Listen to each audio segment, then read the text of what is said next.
গণতন্ত্রকে সম্পূর্ণরূপে হত্যা করে ক্ষমতায় টিকে থাকতে রাষ্ট্রযন্ত্রকে ব্যবহার করছে সরকার, এমন অভিযোগ করেছেন বিএনপির সিনিয়র নেতারা। তারা বলেন, সুস্থ গণতান্ত্রিক চর্চা ও দলকে সুসংঘবদ্ধ করার স্বার্থে নির্বাচনে অংশ নেয় বিএনপি।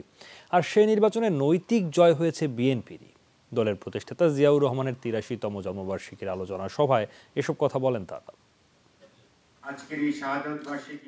১৯ জানুয়ারি জাতীয়তাবাদী দল বিএনপির প্রতিষ্ঠাতা ও সাবেক রাষ্ট্রপতি জিয়াউর রহমানের ৮৩তম জন্মবার্ষিকী উপলক্ষে আয়োজিত আলোচনা সভা অংশ নিয়ে বিএনপি নেতারা অভিযোগ করেন, বর্তমান সরকার দেশে গণতন্ত্রের নামে স্বৈরশাসন প্রতিষ্ঠা করেছে।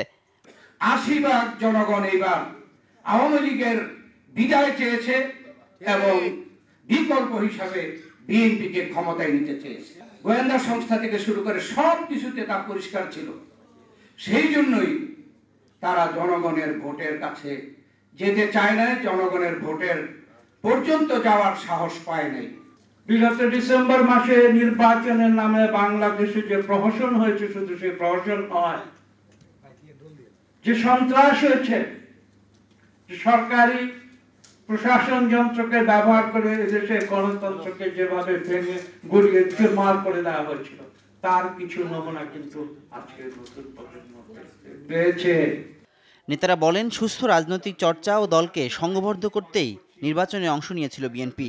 সেই সাথে সরকারের সমালোচনা করে তারা বলেন, এই সরকার গণতন্ত্রকে সম্পূর্ণ হত্যা করেছে। পরাজিত বোধ করলেই পরাজিত।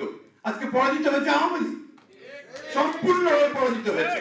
তারা নৈতিক দিয়ে পরাজিত হয়েছে, তারা জনগণ থেকে বিচ্ছিন্ন হয়ে গেছে, জনগণ থেকে একেবারেই তারা নিশ্চিন্ন হয়ে গেছে। বন্ধুগণ, এই নির্বাচন একটা কাজ করেছে, যে আওয়ামী লীগকে চিরদিনের জন্য মানুষের মন থেকে দূরে সরিয়ে দিয়েছে। আজকে নতুন করে দলকে আবার পুনর্গঠন করতে হবে। যারা এই দলের জন্য এই দুঃসময়ে যারা দলের জন্য নিবেদিত প্রাণ হিসেবে কাজ করেছে, তাদেরকে সামনে দিয়ে এনে দলকে পুনর্গঠন। আলোচনা সভায় তরুণদের হাতে নেতৃত্ব ছেড়ে দেওয়ার কথা বলেন বিএনপি নেতারা।